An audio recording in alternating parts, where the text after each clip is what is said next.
Hey everyone, welcome to another edition of the Bolt City Podcast. Dave Palais, Josh Palais, Mario Heron. We had a rare week off. It's the only week off we've ever had since we started the show, so it's good to be back. Mario, you look a little bit darker right now. You look Yeah. like you look like you're in a panic room. Blink twice if you're okay. I'll blink 3 times, I'm having a panic attack. No, I was in Florida on vacation. I got, so probably peak moment of my life is I got hit on by a bunch of moms. Lower moment of my life was my niece quickly, 4-year-old niece, right after, just looks up at me and told me I don't look very good. So it is what it is. You come in hot one way and get taken out the other way. You're hot and then you're cold, so that's just where you sit at. Good to be back in Bolt City. I missed you guys. Missed you guys a lot. Cried past weeks. I haven't seen your guys' pretty faces. It's good. It's good to be back. We all actually, Josh, you never really left. Usually, it's Josh that travels all the time. I actually went out to Tennessee. I saw Josh. It was a good time, and then got a chance to head to New York for a little bit and back though in Southern California. So, man, there's nothing like here. For anyone who's obviously the Charger fans that live in Southern California, you know what I'm talking about. Everyone else has to deal with the humidity. It's fantastic to be back, talk a little Charger football with everybody, and at the same time talk about some of the stuff that's going on. I actually one of the things I want to start off with, because as we do the show today, the news just broke a few hours ago that DeAndre Hopkins found a team. And I think it might be a little bit of a surprise. And for us as Charger fans, it's good news because Hopkins is obviously going to the Tennessee Titans as you read the scroll right there if you watch it on YouTube. But at the same time, he's not going to the Chiefs. And I think most people thought it was an automatic that he was going to the Chiefs. Even the way the Chiefs talked about it, that it was automatic he was going to Kansas City. And at the point we're going, man, this team right now has become just a dynasty of winning Super Bowls. And who's going to stop them next year? Yeah, the Chiefs are going to be great. I got it. But to have DeAndre Hopkins would have been one of those where why are we even playing the season kind of a move. Yeah. Are you surprised that he ended up with the Titans out of all teams? Let's go back to what he said he really wanted in his new team. A quarterback that loves the game and brings everybody on board, a great defense, and stable management. He's had 4 GMs. So is he a liar or I'm confused here. Why did he go to the Tennessee Titans? It's always about the money. Right, Mario? It's always about the money. Yeah. Money and live with Josh Palais in Nashville. Where we overlooked that. It's just super ironic that this guy's played with 100 quarterbacks when he was on the Texans. Then he goes to the Titans, and the Titans have 3 quarterbacks. And if you don't have, if you have more than one quarterback, you really don't have a quarterback at all. So him going to the Titans just shows you it's always all about the money for most guys. It's just whatever. Like Dave said, I'm just glad he's not on a team that's, like the Chiefs, where it's going to hurt the Chargers. He's on a terrible team like the Tennessee Titans. It's fine. Okay, so real quick, let's look at it from Tennessee's point of view. All right, I think most people thought for Tennessee, who remember just 2 seasons ago had the number 1 seed going into the postseason, and then they lost right away, of course, to Cincinnati. So Tennessee, a lot of people thought they were on a rebuild year, right? Tannehill's not the guy. They're going to move forward with a different quarterback. They drafted quarterbacks early on the last 2 drafts, and the talk is you would trade Derrick Henry. You don't trade Derrick Henry. A.J. Brown obviously was traded a year ago to the Eagles, led them all the way to a Super Bowl, or he was a big part of them going to the Super Bowl. And you say, well, what's the Titans' game plan? They got a brand new GM. I mean, that buys you time if you want to rebuild your organization. And then at the same time, you look at them now getting DeAndre Hopkins and Derrick Henry. So you have an A wide receiver and you have an A running back. Does that make the Titans contenders in the AFC? Mario, what do you think? I mean, in the AFC South, with how bad that division is, you can honestly make an argument. Like, besides Jacksonville, like, who else is there where, like, really? Jacksonville obviously is a ways ahead of teams such as the Titans. To me, this is, like, doesn't really do anything. Like, you look at the just gambling lines, if you're a degenerate gambler, like some people might be, like, there's, like, no movement. Like, it was just like, congratulations, you did that. Here's your high five. Congratulations, you got DeAndre Hopkins. And it reminded me of kind of when they got Julio Jones, when it was like, oh my God, they got Julio Jones. We have Julio Jones and A.J. Brown. And then it was just like, wow, that was super underwhelming. Nothing happened. Like you took a bulldog and put lipstick on him. That's what you did. And then you took it to the party and you said, here's my new bulldog. And they go, nope, that's just still the ugly bulldog with lipstick on it. Like, that's just, it doesn't do anything. Shouldn't get you up in the morning. Josh mentioned it. It makes no sense to me why he'd want to go to the Titans. Stable management. This is new management. As a new GM. QB who loves the game is also what he wanted. Who's their QB? Willis, Tannehill, or Will Levis? Good. All three of those guys aren't spectacular. And a great defense, my ass. They were the worst defense against the pass, and they stopped the run. So congratulations. You stopped the run in the league that doesn't run the ball anymore. So it makes zero sense to me. Hopkins, enjoy your money, have a fun time in Nashville, and get a bite with Josh Pelly. Then come on the Bolt City podcast and talk about how you should have went to the Chargers instead.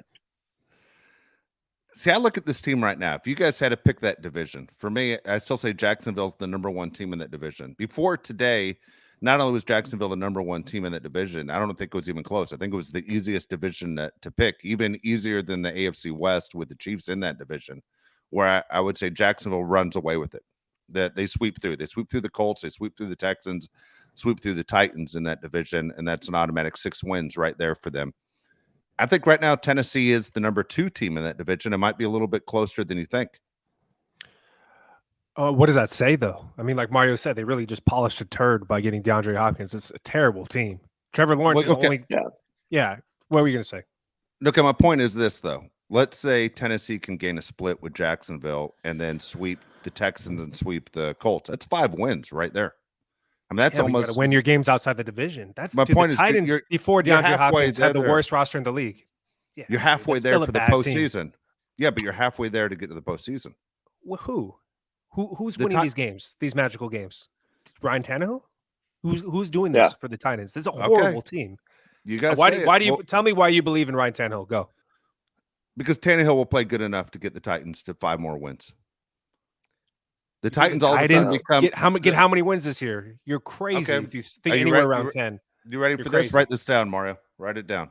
I'm ready for it because my bold statement of the day. Off to a hot start. Titans end up with more wins this year than the New York Jets. Go ahead. See if your eyes go out of your head a little bit more. But I'm telling you right now, look at the Jets' schedule. The Jets' schedule is absolutely ridiculous. I think the Titans end up with more wins this year than the Jets. Write it down. So, all right, we got to pull this schedule. Go, Mario. Pull up the schedule. Yeah, pull the schedule. Let's go through it. Hey, I am.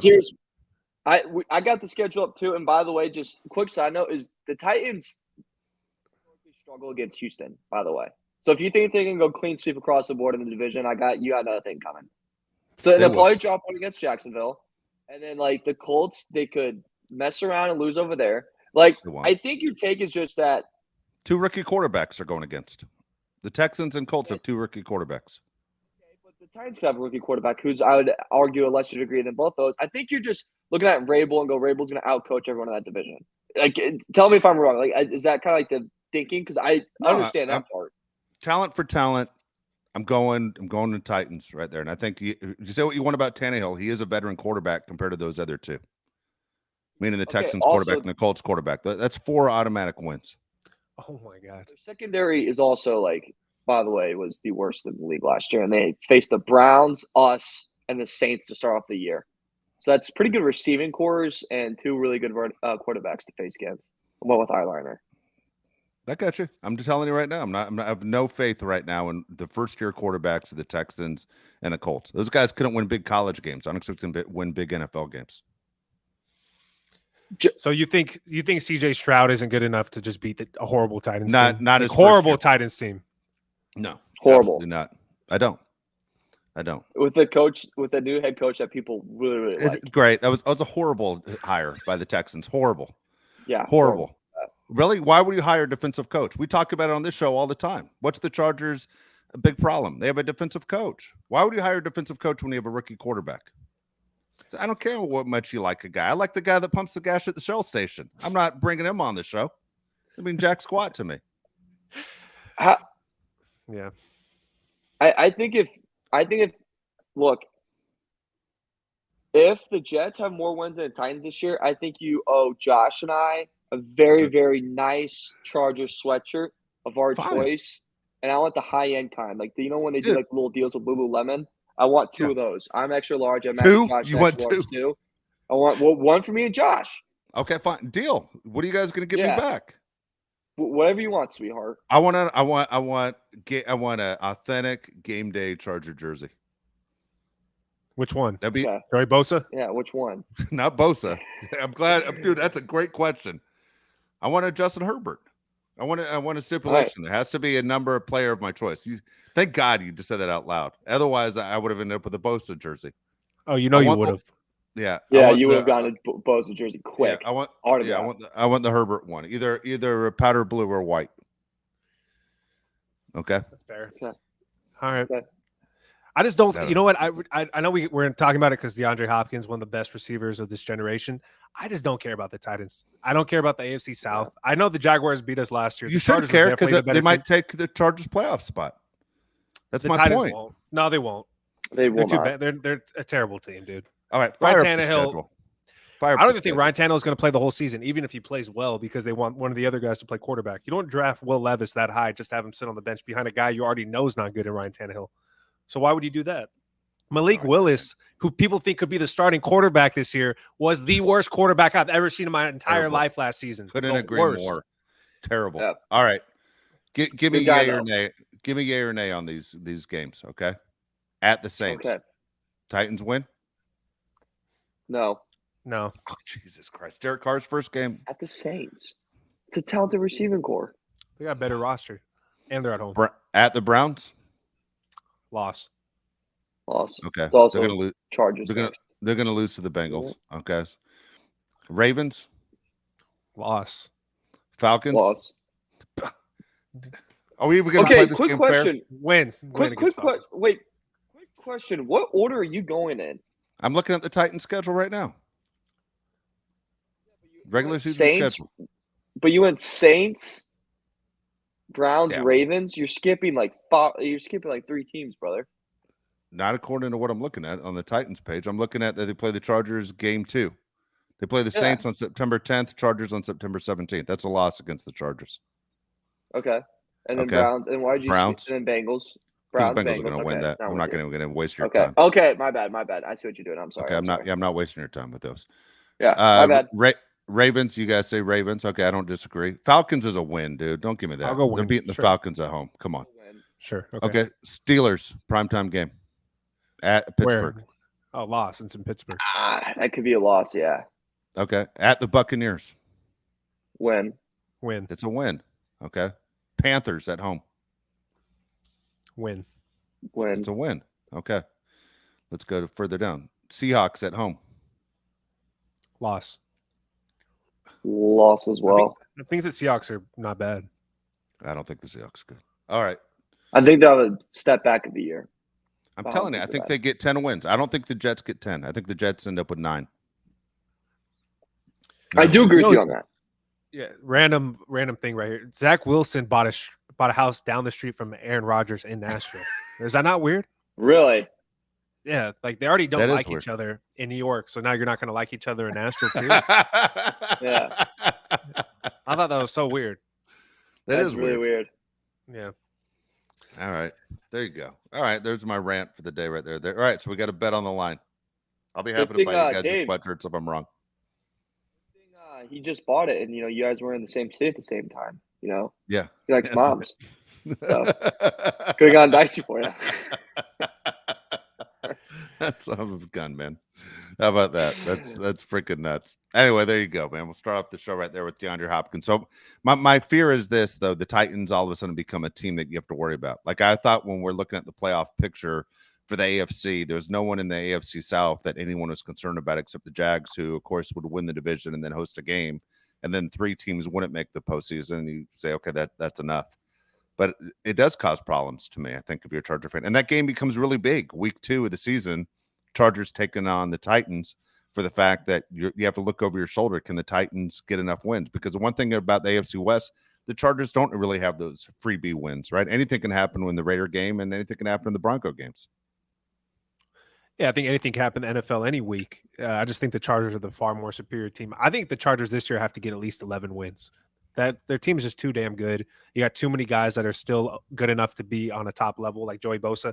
Joey Bosa needs to have at least as many wins as the Chargers have this year, and that has to be at least 11 or 12. You can't play half the year. Joey Bosa with the 9 sacks, bro. You're supposed to be one of the best players in the league at your position. This 9 sack thing's not going to work. Your brother over there is putting up 20. Let's see something at least a little bit close. I don't even know what your expectation is for guys like Khalil Mack. You know, is he supposed to be good this year? As a Charger fan, we have some question marks, but we also have guys that are supposed to ball out like Joey Bosa. Let's see it finally. This is the year where you have to. They have a small window if I'm a Charger fan with the guys that can actually produce, like Austin Eckler. Is he going to be there in a few years? No, he's not. So you got to get him while he's good. I don't know, man. It just sucks that the best team in the NFL by miles in our division. That's the thing that just is the worst. I look at this move as well and think J.C. Jackson better be 100% and better be ready to play.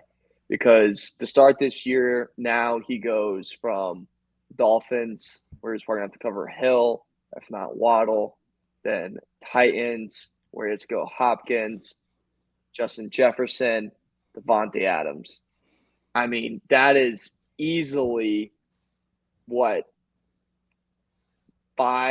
in a row of top 10 receivers in the NFL. You'd argue top 5, 4 to 5 receivers in the NFL. Like, that is a tall order, a tall task that's coming hot and ready down your aisle right to start off the 2023 season. So when I look at this and go, J.C. Jackson, you got to be ready. You got to be set because you're going to get the action early. You're going to get the action often. And, oh, by the way, once you hit that bye week after you go through Adams and Jefferson and Hopkins and Hill and Waddle, you got CeeDee Lamb coming right back off that and the Kansas City Chiefs. Schedule's hard. It just got a little harder for our secondary, a little harder for J.C. Jackson. I think it's going to be something really interesting to watch of how he responds to this tall order that he's going to get come 2023 season. Look, J.C. Jackson has a ton to prove. The problem with J.C. Jackson, he has a big contract. Like, I fully expect it, and even if it is his last year, this is Khalil Mack's last year in the NFL, right? It's almost like it's time.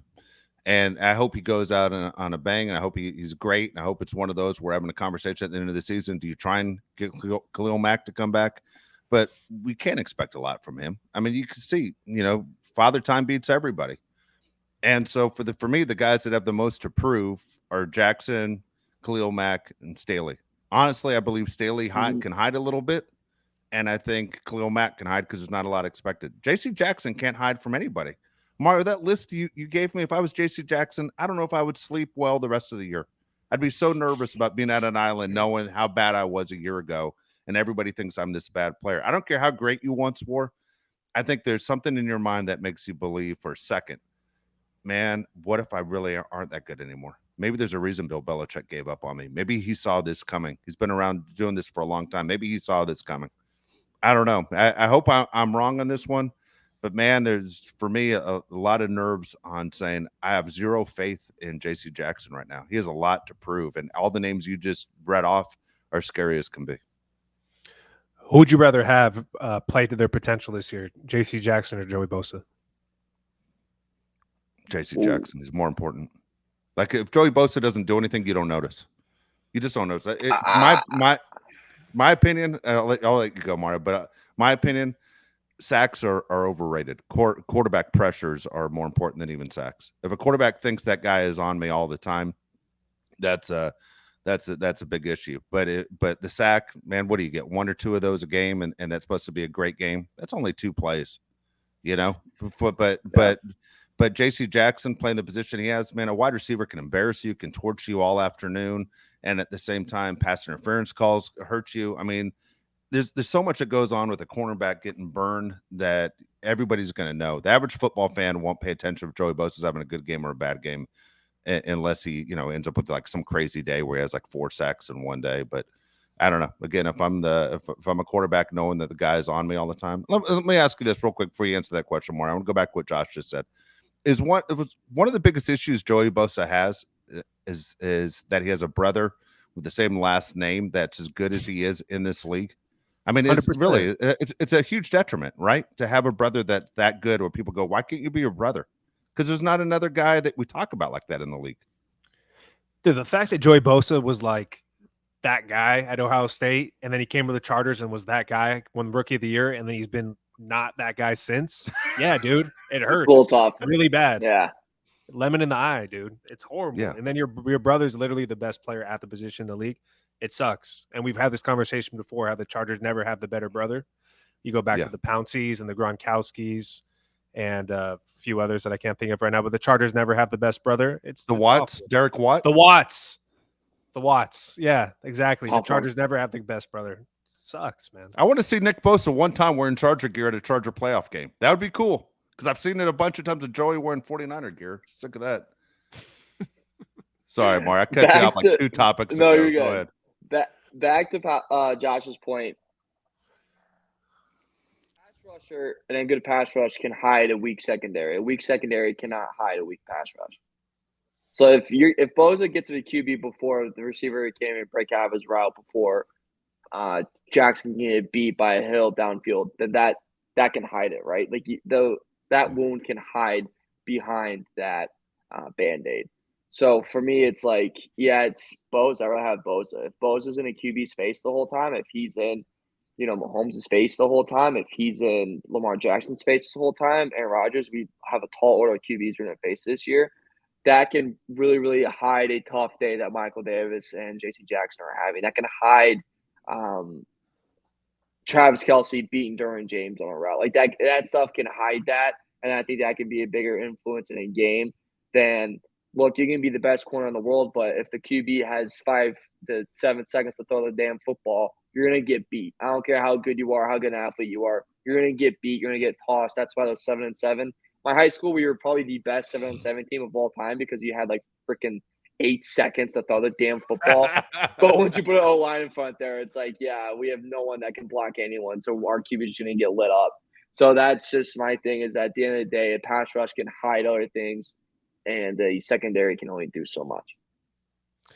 I'm with Mario. Joey Bosa is supposed to be the best player in that D-line. I don't think anybody expects J.C. Jackson to be the best player in the secondary. Plus, we already have 2 corners that I think are better than him, right? Michael Davis played really well at the end of the year, and Asante Samuel Jr. had those 3 interceptions against the Jaguars. If J.C. Jackson's good this year, that's just a bonus, but I wouldn't expect him to be the player he was with the Patriots. He was a shell of himself last year. I don't know why, because you heard about in training camp how good J.C. Jackson looks. D Wade just told us the other day how good he was at training camp. And then he gets out there for the regular season and he's horrible. So I don't know what the hell's going on. But like I said earlier, Joey Bosa, man, just please show up this year. All Charger fans just want to see it. Be the guy you're supposed to be. Yeah, it's interesting. I tell you what, I didn't think it would hurt so bad seeing like Drew Tranquil go over to the Chiefs, But when I see the way the Chiefs are celebrating him and how hard they recruited him, God, it makes you want to throw up. I mean, we were all Drew Tranquil fans last year because we felt like we're the only ones that knew who he was outside of Charger fans. Like, you know what I mean? He was like a hidden guy that showed up every single Sunday and busted his ass. And then all of a sudden the Chiefs were like, the one guy we wanted was that guy. And the boy, is that frustrating to watch. At the same time, you always look for something with the Chiefs that could go wrong. And you're going, well, maybe those guys are celebrating the Super Bowl a little too heavy. I mean, all of a sudden, Travis Kelce is like one of the most famous guys on the planet. He's a tight end. I mean, Gronkowski was famous because he was goofy, but Travis Kelce is hosting Saturday Night Live, and he's doing golf tournaments, and he's at every big event. Travis Kelce's in the front row. And you sit there and go, well, hopefully there's a distraction in there somewhere. I'm hoping that it equals a distraction. Mahomes isn't going to get distracted. He already has practice between his mom, his stupid brother, and his wife. But Kelce, I hope there's some distractions in there somewhere that he doesn't follow through. I don't know. I'm just hoping for a miracle at this point because he's unstoppable. Two things really. Oh, sorry, you're good, Josh. No, I want to hear what you got to say. So 2 things really quickly. Back to your Tranquil thing. You just brought a memory. Like, I felt like Jimmy Neutron really quickly, like that when he has like an insane thought. Like, I literally just had that. I was like, after we took a little bit break, I was with a bunch of people from Fort Wayne, Indiana. And I was a little banged up, and they knew Tranquil pretty well because he's from there, and blah blah blah. And he's like, "Yeah, he went to the Chiefs," and I was like, "Yeah, I cover the Chargers, whatever." And got some subscribers on the pod. Shout out to him. And they go, "Do you want me to say anything to Tranquil?" I go, "Yeah, call him I didn't say freaking. I said what you imagine. Call him a freaking traitor.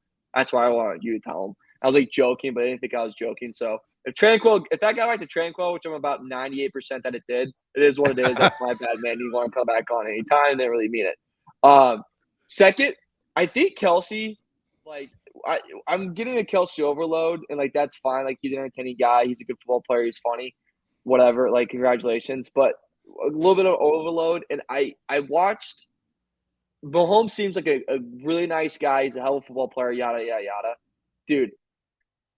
If he talked trash to me in any single way, which obviously he'd have a lot of digs to throw at me before I could throw any at him, I would not be able to take it seriously because of his voice. Like I watched that quarterback show, and him just like telling people I'm like that with that voice, I would just laugh. I'm like, dude, I can't. I'm so sorry, man. I can't take you seriously. So you talk like this, and it's just like I'm like that. Like, sure you are, buddy. Nice job. That was a cool touchdown. Like it just I don't know, man. Like I don't want to. My voice isn't perfect. No voice is perfect, but it's hard for me to be like, yeah, it's a good trash talker. Are you locked into that show, the Patrick Mahomes show? I did it for like an episode, and then I started feeling really, really bad for Kirk Cousins and Marcus Mariota. I was like, I feel really bad for you guys. Why? Because they're on the same show as Patrick Mahomes?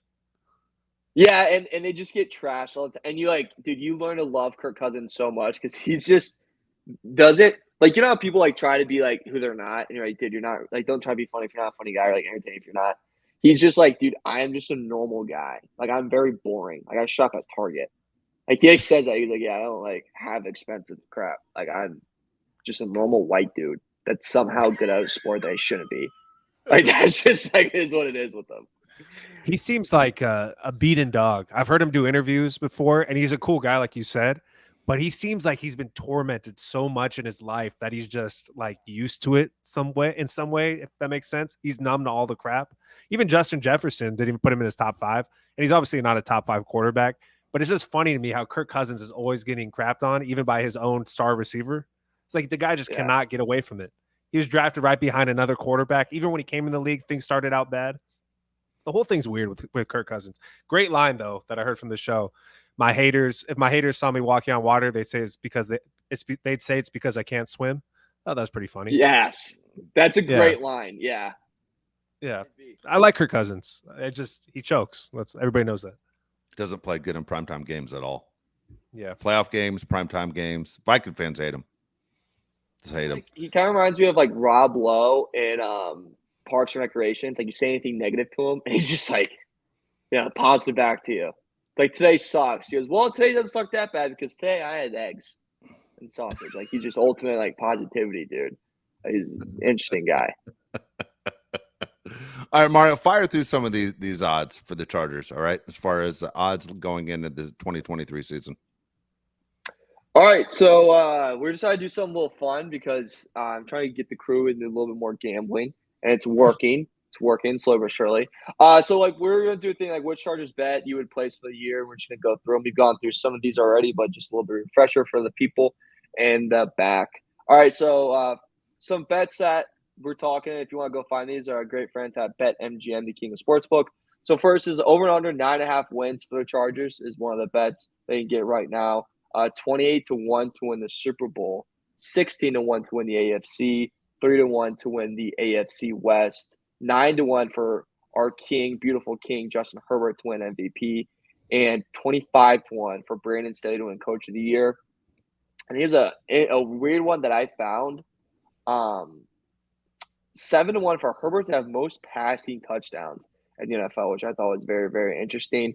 So just kind of, which one kind of tickles your pickle here, Josh? Like if you look at any of these bets, you're like, like just something that like kind of stands out to you the most, like going into the 2023 season for the Los Angeles Chargers is just like, it's kind of interesting. Yeah, it's the 9.5 wins. If the Chargers don't get at least 11 wins, like I said, it's a huge disappointment. You got one of the worst ran organizations with the Raiders. You have a Broncos team who has a quarterback that forgot to play football. And you have a Chargers team that's absolutely stacked from top to bottom. Biased, Chargers have a top 5 roster in the NFL. If you can't get double-digit wins with the top 5 roster in the NFL and a top 5 quarterback, then we have major issues. The Chargers, to me, if you don't make it into the second or third round of the playoffs, you is a failure of a season. This team is way too good to not, go far this season. The Chargers get 9 wins. You get rid of Staley. You get rid of tons of players on the team because obviously it's not working. So to me, 9.5 wins is a joke. I think that's an easy bet, and I am going to make the bet. Chargers are going to have at least 11 wins. I'm with Josh. There are 2 of them I like on here. I like the over-under wins. 9.5 is too low. That's where my money would go. And the other one, I said it on the show. I'm picking Herbert to win MVP this year. I think Kellen Moore and Herbert going to be a great combination. And I did pick Herbert to win MVP. All the other ones scare me. Okay, so I think the AFC West one, bearing injury. Like, we're just to be honest, I think it's bearing injury with the Chiefs. Like, it's some Kelsey or Mahomes have to go down, I think, for that one. Exactly. Would you guys say that? 100%. Yep. Yeah. And then, like, the Super Bowl and AFC, Super Bowl winning the AFC, I think that's luck of the draw in the playoffs. It's like, what seed did you get? If you have to go through the Bengals or the Bills, huge difference. You don't have to go through the Bills, I'll live. Bengals, I'm going to crap my pants, Like, it's just like it's in there. Why would you make any bet? Why would you make any bet in the AFC if you're not the Chiefs? Even if you're the Bengals, why would you make any bet of you winning the AFC? It's just so ridiculously hard. You have the top quarterbacks all together. Why would anybody make that bet? As a Charger fan, I would never make that bet. What have I seen from the Chargers that would make me confident that they're going to go far in the AFC? Nothing. Yeah. Justin Herbert's never won a playoff game. That's my hardest thing during this offseason for all you Charger fans. I know you're doing the same thing. You talk about how great Justin Herbert is as somebody else. How many playoff wins does he have? And your argument's over. You just have to leave. So there's nothing that makes me believe the Chargers are going to do well in the AFC, but I obviously want them to. I mean, you have two quarterbacks in the AFC, my opinion, that are better than even Justin Herbert. I think Justin Herbert ends up better numbers, but Mahomes and Burrow, I would take over Justin Herbert right now. And then I would take Herbert over Josh Allen. But Herbert for me is number 3 in the AFC. I've seen people put Herbert as low as 6. They're saying they would take Lamar Jackson over him. They take Aaron Rodgers over him, and I wouldn't. But those are that's people what who you don't see watch everywhere. Charger games. Yeah, they don't watch. They don't watch They're on the every East week Coast. like we watch. Yeah, they don't know. It's like one of those things where it's the casual, because Herbert falls in the category of one of those players where it's like the diehard guys that watch football. They watch a football game on Sunday, they rewatch it, right? And then there's the casual fans who I'm going to catch by every other game on the weekend. Like I'll miss my flight to watch a game. You're not miss like you know what I'm saying. Like there's a difference. I think the heavy people will go. The things that Herbert can do are exceptional. The casual will go playoff wins. Like that's all I see is playoff wins, playoff wins, playoff wins. I think that's a category that like Herbert gets kind of screwed by. Yeah. But see, that bothers me because I grew up with Phillip Rivers, who was the same thing.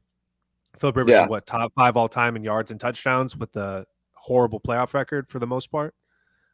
It sucks, man, that we're going through the same thing all over again with the guy in Justin Herbert that you'd say is twice as talented as Phillip Rivers is, but yet has not won a playoff game. And I know it's a casual thing to say if you don't know much about football, but at the same time, it does come down to playoff wins. It's just the worst part about being a Charger fan. We cannot get it done when it matters most. I got no argument for it. Yeah. Yeah, that's true. That's a good comparison. Chris Paul, man, always seems to either not play well or get hurt every time when it's most important. For me with the Chargers, by the way, if they don't make it to the AFC Championship game, you got to make changes. I mean, Josh, you said it. The roster's too good. You just got to say for what it is. You aren't playing up to your potential. You aren't playing up to what it says on paper, what you should do. And so it's interesting all the way around. This division's going to be interesting to see what happens with Russell Wilson and the Broncos and their new head coach. It's going to be interesting to see what happens with the Raiders, who I honestly believe are taking a dive this year so they can get the number 1 pick and get their quarterback, get the Heisman Trophy winner, and Caleb Williams, who a lot of people are saying is Patrick Mahomes, which changes the Raiders if he is for the next 15 years.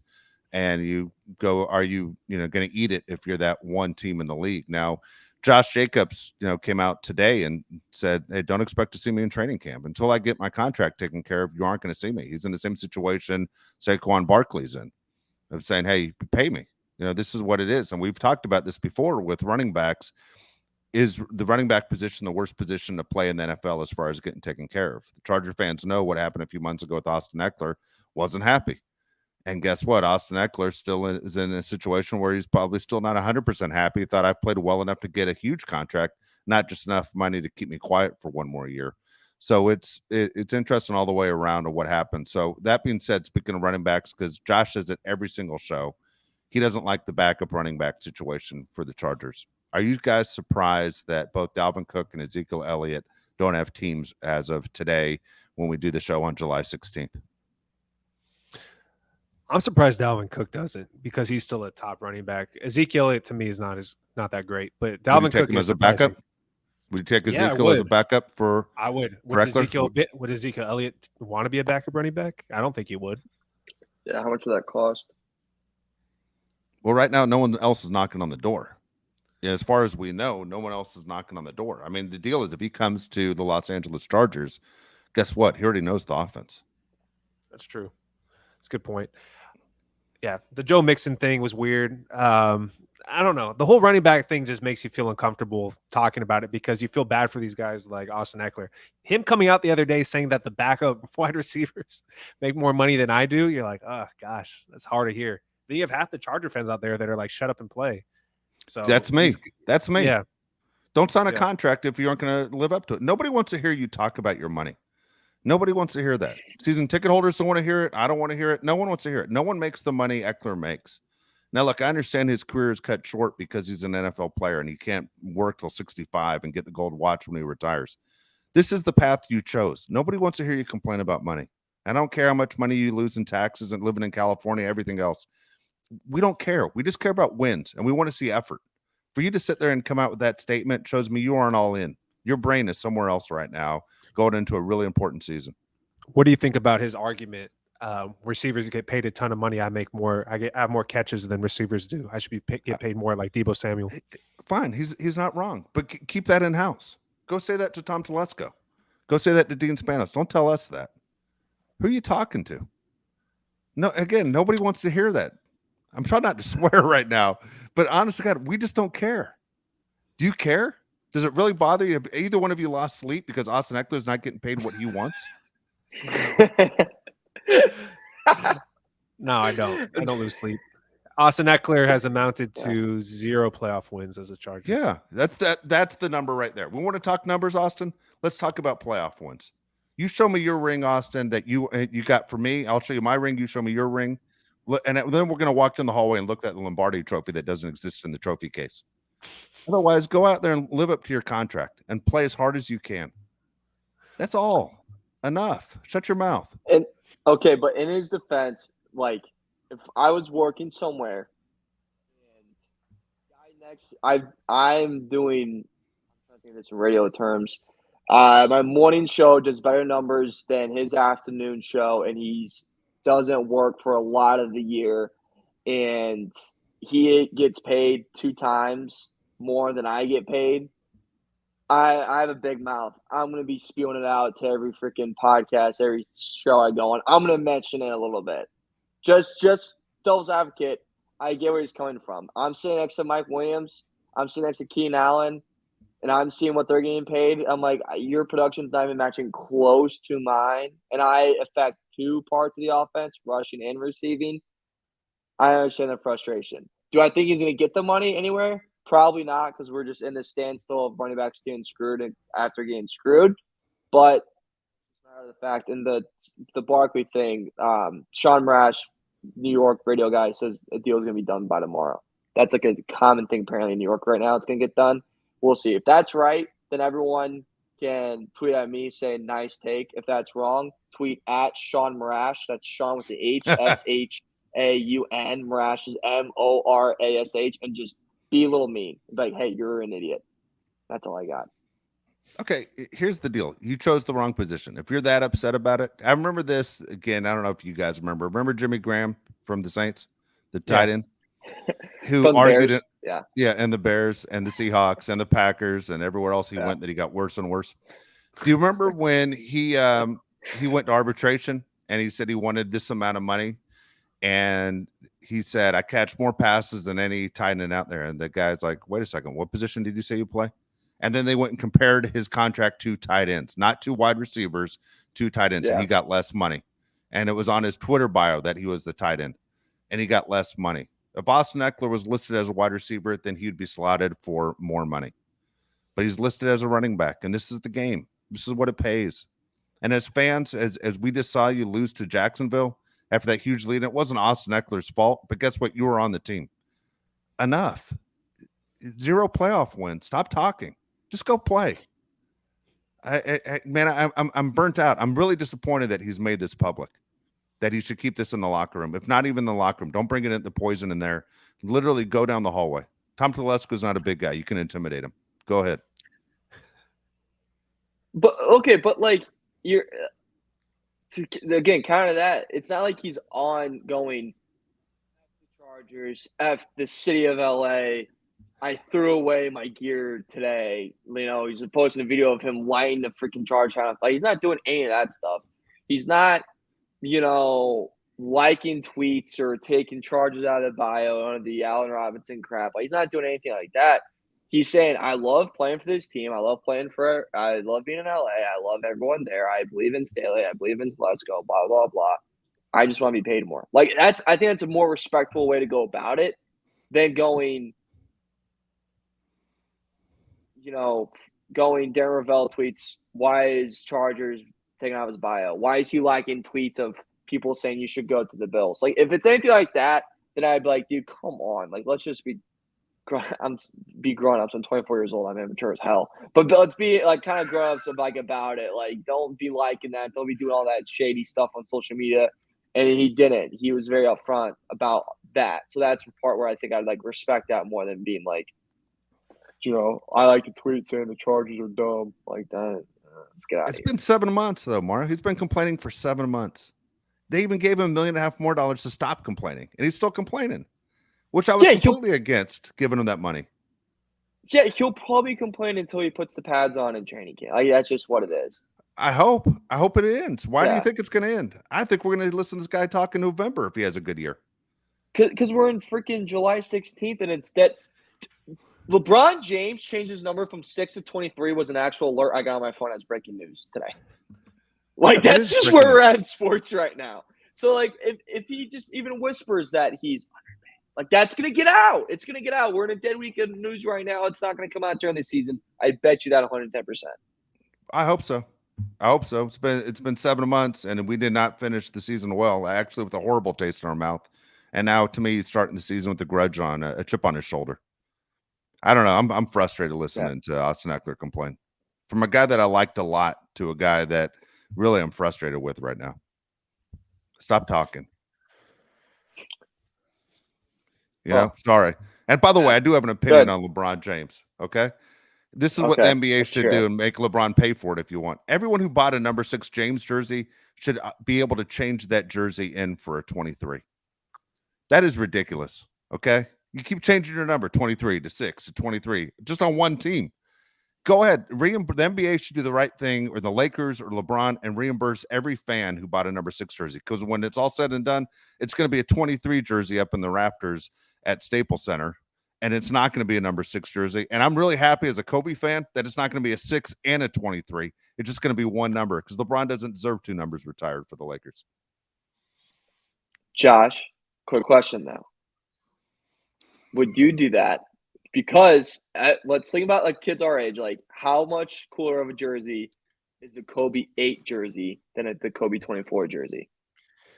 The Kobe 8 jersey is my favorite, but I think you might know why he's. I think you might know why he's. I think he switched numbers. Yeah, the whole thing happened, and he wanted it. Yeah, I forgot about that. The LeBron thing bothers me. I know it's an NFL show, but LeBron picking 23 has to be one of the biggest regrets of his life. He's already his own great player. Why would you pick the same number as Jordan? You could have created your own number. Do 19. Could have been the greatest 19 of all time. Yeah. That's a good point. Ugly number. Yeah. Anything. Just one. Just ego. Go all ego. I'm going number 1. He already has chosen one on his back. Just go number 1. Literally, it's 100 right. 100% right. Yeah. I couldn't have done that one. Anyway, there you go. Yeah, I have no problem talking Lakers, by the way, for the fact that I guarantee you Charger fans listen to this or Laker fans too. All right, real quick. I want to hammer through burn in hell. Real quick. I want to hammer through this. The NFL executives, they rated the top running backs in the league. I always like these a lot, by the way. I remember a few years ago, it's 20 years ago. It was like if you could pick any player in the league to start your franchise with, who would it be? That was my favorite one. But it couldn't be a quarterback. And they all picked like Jonathan Ogden It was they all picked one the left tackle, which was crazy. I think that was 20 years ago that one. But this one's NFL executives are rated the top running backs in the league. I want to throw the list at you, and you guys tell me if you agree or not. Okay, we'll see where Austin Eckler is on this list. Number 1 was Nick Chubb of the Browns. See the top running back to you guys? He's right there. He's really good. No argument, right? Chubby. Yep. Yeah. A year ago at this time, by the way, I would have said Jonathan Taylor far and away. Yeah. Number 2 is Christian McCaffrey. He was dead. Now he's back. I don't think he's the second best, but he's really good. I still think Derrick Henry's the second best. Yeah. You can make an argument. I think McCaffrey being number 2 is a benefit of having your head coach be an absolute mastermind of the run game. That helps you a lot. That kind of takes you a couple notches. So, by the way, Nick Chubb was number 6 in 2022. Now he's number 1. McCaffrey was number 7. Now he's number 2. Josh Jacobs was honorable mention. Wasn't even on the list a year ago in 2022. Now he's number 3. Led the NFL in rushing. Does that surprise you? No, I think he's the third best running back. Third best running back. The person below him that you're going to get to, I'd put at number 2. Saquon Barkley? I put him at 2. What about you? What about you, Josh? I mean, I don't hate that. I just hate his team, and he gets hurt too often for me. That's why Christian McCaffrey I'm not a huge fan of. I can't depend on them.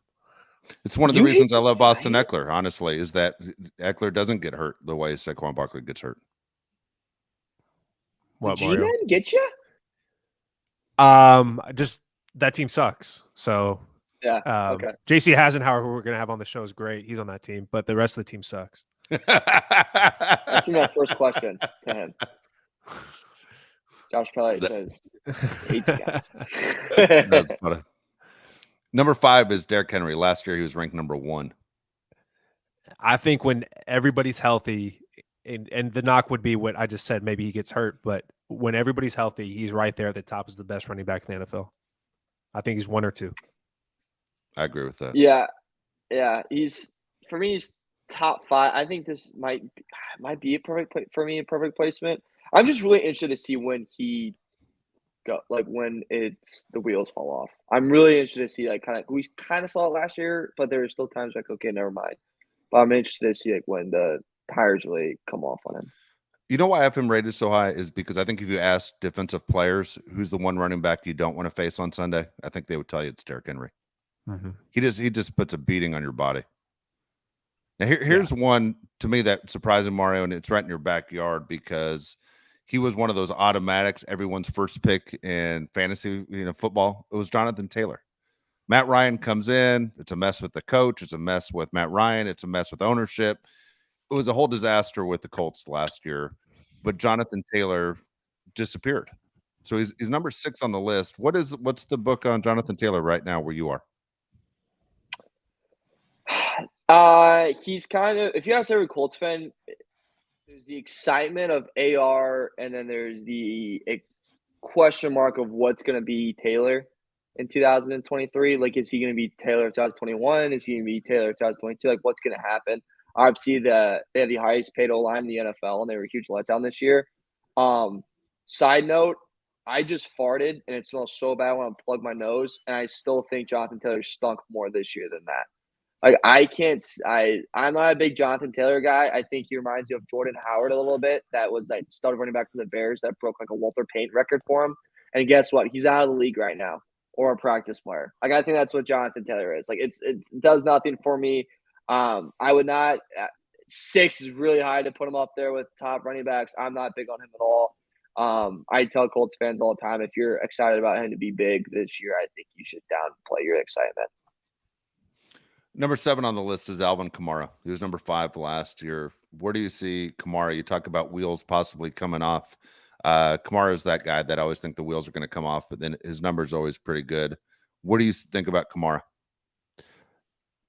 Alvin Kamara is not a top 10 running back in the league at this point in time. He had 2 running touchdowns last year and 2 receiving touchdowns. He's usually the big production guy, like you said, but last season it wasn't there. So how could he be in your top whatever if he doesn't score any touchdowns? And his off the field issues, who knows where his head's at right now. I wouldn't rely on Alvin Kamara for anything this upcoming season. Between everything you're saying, wouldn't want to see him in the A gap though, and not want to see him outside of the football field because at both times I think I'd get hurt. Next up on the list, number 8, who's number 4 a year ago. He doesn't have a team right now. It's Dalvin Cook. Yeah, he's probably like the 8th best running back in the NFL, I'd say. I think I'd take Pollard over him. I would too. I was going to get to that. Tony Pollard, I think, is better Yeah. than a lot of the guys Troy. we said already. Wait. No, it's Tony Tony. Pollard. It says Troy on here. Sorry. I don't know who wrote that. Tony Pollard, unranked in 2022. Mara, did you write that or did I write that? It certainly is not Josh, and it was not me. Okay. I guess I messed that up. I All right, graduated high school with. Oh, go ahead. So Pollard, though, remember, got hurt in the playoff game a year ago. So Yeah. Where's Pollard as far as where he's at, and where's Pollard going to be as far as to help the Cowboys? Pollard's one of those guys, in my opinion, was the best running back on the Cowboys roster for the last few years, but they're paying Ezekiel Elliott so much money that Ezekiel's the one that they try to make every situation where it worked out for Ezekiel. But I think everyone, including Pollard's teammates, knew that he was the better running back. Yeah, 100% agree with what you said. Watching Ezekiel Elliott and Tony Pollard was like when the Rams had Todd Gurley, and it was just sad. You're like, this is not the best running back on the team. It's weird looking. Tony Pollard has been the best running back on the Cowboys for the last few years. Yep, it has been. So I don't disagree there. And then number 10 is the guy we've been waiting for, probably the name that I think most Charger fans have been waiting for. It's Austin Eckler. Honorable mention 2022. Again, he's a guy that's a first-round pick in fantasy football. His numbers are great. Even though he doesn't like his title, he does a lot of things that wide receivers don't. Extremely dangerous. If you're preparing for the Chargers, you have to know where Austin Eckler is at all times, right? You need to know where number 30 is all times if you're a defense going against the Chargers that week, and prepare as your defensive team, knowing how big of a part of the offense that he is. But Eckler's in the top 10. And so it's amazing, though, guys, how we look at this list. Again, this list is put together by NFL executives. ESPN ran it, so I want to give them credit for it. But to show you how this position changes so quickly, Todd Gurley won an MVP, and a year later, he's a bust in the NFL. This position changes extremely fast. Yeah, fun fact, Austin Eckler's never rushed for 1,000 yards, and that shocks me when I was looking at his stats. I thought for sure with all the carries he gets, he'd have 1,000 yards. Never had 1,000 yards. I don't think Austin Eckler is one of the top running backs if you're going to talk about just running the football. Overall football player, I think he's like top 5 non-quarterback in the league. All right, 100%.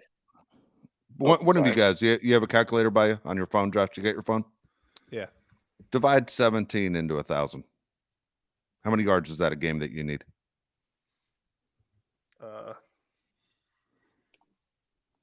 58.8. 58. Yeah, that's not exactly great preparing podcast-wise, but I also didn't announce that I farted on the show either, so I think I get a pass. So 58 yards a game, that's nothing, right? 58 yards is nothing. It used to be a big deal that this guy ran for 100 yards in this game. 58 yards. Eckler doesn't average 58 yards a game? It's shocking. Yeah. Shocking. Over 200 carries in a season. You think for sure you'd have 1,000 yards rushing. Yep. There you go. Still tied for second for most rush touchdowns in 2022, though, which I think is kind of interesting. Because wouldn't you imagine that'd be low if he has low rushing yards? Like you'd imagine that'd be pretty low. If I didn't watch the games, I would agree with you. But since I watched the Chargers always give it to him on the goal line, I know why. Justin Herbert has to be like, get this guy out of here. No, he probably loves him. But I mean, Justin Herbert's probably thinking, dude, I'd have 45 touchdowns if he didn't give it to Austin Eckler every time when we get close. But they score usually, so it works out. There you go. All right. Before we get on out of here, is this weird? I always like the is this weird? What's going on through Mario's head? So this one. So like I said, I was on vacation with my family. Like a lot of my family. Oh, I got 2 now because I just remember the other one I wanted to say. So I got 2 of them, and like I said, I love my family. Like God bless my family. Like whatever, love them and everything. Being the youngest of 5 in a big family that's got 2 women of a sister and a mother who are very overly protective and overbearing in my life in many ways. Them going up to every girl that looks a little bit like my age and talking to them and saying my whole life story of social life gets pretty freaking weird and pretty freaking annoying to the point where I'm like, hey, sister, why don't you shut your little mouth a little bit? Like, dude, we're taking this is kind of be funny, but I might have to beep it out. But I'm in photos. We're doing family photos for like the freaking 20th year in a row because why not? And as we're taking the photo, they're like, everyone's getting like with the couples and everything, and I'm like pretty banged up. I'm like, all right, here comes mine. I was like, this will be a headshot for work. And I go up there, and as soon as I go up there, my mom and my sister tell the photographer why me and my past two girlfriends didn't work out. And then she was like, "Oh, honey, I'm so sorry for what happened." I go, first off, I'm okay, and two, sister and mother go drown in the ocean really quickly. Like, shut the blank up. So that's pretty nice. So being in a big family, that's really really fun. What's the age that difference was a of you fun and your thing. sister? What's the age difference? 7 years. She's 30. 6 or 7 Okay. years. So one of the two. Yeah. She's about as nuts as they come. But she's married. Yeah, But she's married. Okay. That poor guy. What that man goes through every day. I almost said his name. He told me not to say his name. But he listens to the pods. Shout out to him. What that man goes through every day with living with I love my sister. But living with that, shout out to him. That's a lot going on every day. A lot to digest every day. But going on. Yeah. The second one, is that weird that I want kids, but every day I spend with my nieces and nephew that I love, another year gets added before I want one. So originally I was going to start having kids at 30. We're looking at about 42 right now. I think 42 until I start pumping out the 5 kids. But yeah, it's going to be a minute. I think that's good for society that you're willing to wait. You know? Yeah. Just keep wait until you're ready. Wait until you're ready. Well, Josh, when do you want kids? You're engaged. You got the steps up. Dude, my fiance's pregnant. Really? No. Oh. Dude, don't think I wasn't holding my breath right there. Nah, dude, she's not pregnant. I want kids probably like 2026 is when I want to have my first child. 2026. That's the goal. So we'll see. I'm 29, so I'll be like 33, 32. You can't really have the process into having a kid until after you're married. So you still got to wait on that, 2024, I'll be married. You going to show up? Yeah, I'll be there naked. You're not invited anymore. Are you bringing June as your plus one? Dude, I mean, the track I'm on, I'll bring Mama June. We'll have a good time.